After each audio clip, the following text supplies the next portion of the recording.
Hello everyone, welcome to agri with mnemonic. आज हम एक न्यू स्कीम कवर करने वाले हैं जो कि है पीएम मुद्रा योजना, जिसको 2015 में लाया गया था।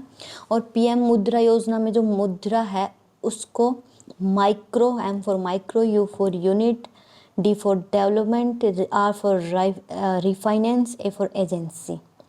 तो इसकी फुल फॉर्म क्या है? Micro unit development and refinance agency. तो ये एक एजेंसी बनाई जाएगी, जैसे बैंक होते हैं इस टाइप में, जो कि क्या करेगी? लोन प्रोवाइड करेगी। अब ये जो स्कीम है ये लाई क्यों गई थी? सी, इंडिया एक यूथफुल कंट्री है जिसका डेमोग्राफिक डिविडेंड क्या है कि इसमें इंडिया में यूथ है जो वो ज़्यादा है, यूथ की परसेंटेज ज़्यादा है। तो यूथ है, एक यंग माइंड है, लेकिन पैसे नहीं है। अगर पैसे प्रोवाइड करें तो वो अपने माइंड को एक एंटरप्रेन्योरशिप की तरफ कन्वर्ट कर सकता है, जिससे होगा क्या? इंडिया का डेवलपमेंट होगा।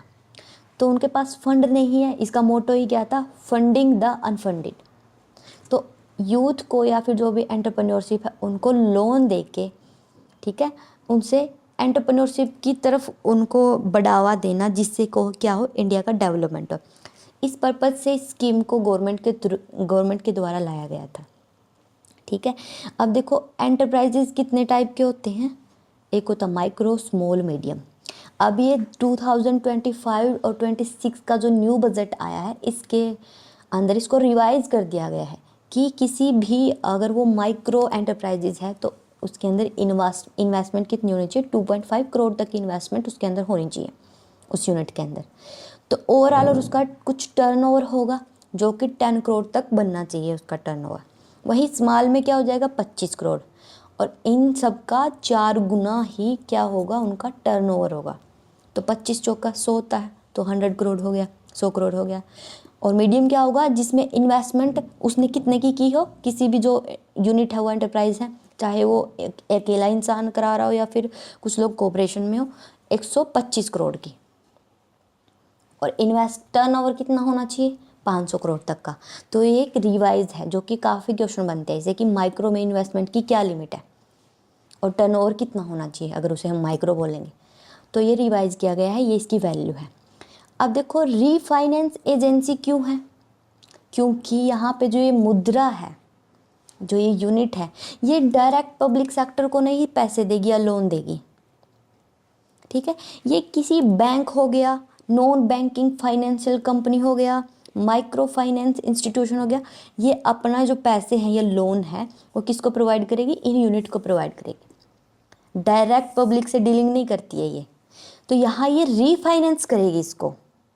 फिर उसके बाद बैंक या एनबीएफसी और माइक्रो फाइनेंस इंस्टीट्यूशन, इनके अंदर जाके कोई भी पब्लिक मुद्रा स्कीम के थ्रू लोन लेगा।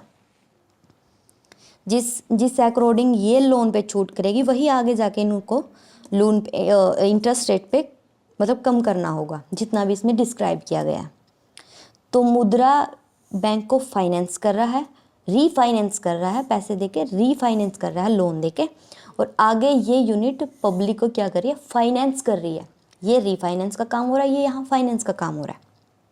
तो इस वजह से ये रीफाइनेंस एजेंसी है, क्योंकि डायरेक्ट पब्लिक से डील नहीं करती है, डायरेक्ट बीच में किसी बैंक या एंटरप्राइज से करेगी, जो आगे पब्लिक से डील करेगा।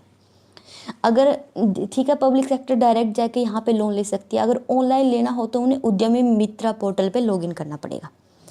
तो कोई भी फार्मर, इंडिविजुअल हो सकता है, 2-3 मिल के कर सकते हैं, कोई एंटरप्रेन्योर में मतलब अगर उन्हें स्टेप रखना हो तो ऐसे कोई भी जाके लोन ले सकता है।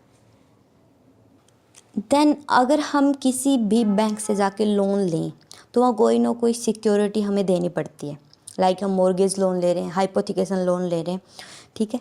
तो इसके अंदर क्या है? कोलेटरल फ्री लोन है ये। इस लोन की एक अपर लिमिट है, वहाँ तक आपको एक कोलेटरल फ्री लोन मिलेगा। कोलेटरल फ्री यानी कि आपको कोई सिक्योरिटी देने की नीड नहीं है। और देखो, इसका इंटरेस्ट रेट भी कितना है? 7.3%। इसमें क्या होता है? सिडबी की एक सब्सिडी, यानी कि सिडबी ही है, सिडबी के कुछ लोग मुद्रा इसमें इन्वॉल्व हैं जो इस स्कीम पे काम कर रहे हैं। अल्टीमेटली सिडबी ही इस पे काम कर रही है, बस थोड़ा इंस्टीट्यूट थोड़ा नाम चेंज कर दिया इसके ही। यहाँ पे मुद्रा के कुछ लोग आके और सिडबी के कुछ लोग आके मुद्रा के अंदर बैठे। ठीक है। मुद्रा फिर बैंकों को रिफाइनेंस कर रही है और बैंक फाइनेंस कर रहे हैं पब्लिक सेक्टर को, तो ये ऐसे काम करेगी। और इंटरेस्ट रेट कितना होगा? 7.3% मिनिमम इंटरेस्ट रेट होगा। उसके बाद इसमें 3 वे से लोन दिया जाता है। अगर आप शिशु लोन लोगे जाके तो 50,000 रुपये मिलेंगे, 50,000 का लोन मिलेगा। शिशु से आप थोड़े बड़े हो गए तो किशोर यानी कि टीन अवस्था बोल देते हैं जिसको, टीन अवस्था, उसमें 50,000 से लेके आपको 5 लाख तक का लोन मिलेगा। वहीं अगर तरुण हो गए तो तरुण में 10 लाख तक का लोन मिलेगा। और ये सारा जितना भी लोन है वो कोलेट्रल फ्री है। इस पर इंटरेस्ट तो लगेगा लेकिन वो कम लगेगा, लेकिन कोलेट्रल तो बिल्कुल भी नहीं है।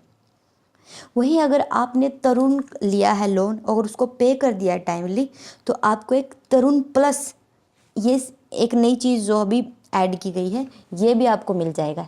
इसमें कितना लोन मिलेगा? 20 लाख तक का लोन मिलेगा। तो ये इतना सब जो गवर्नमेंट है वो क्यों कर रही है?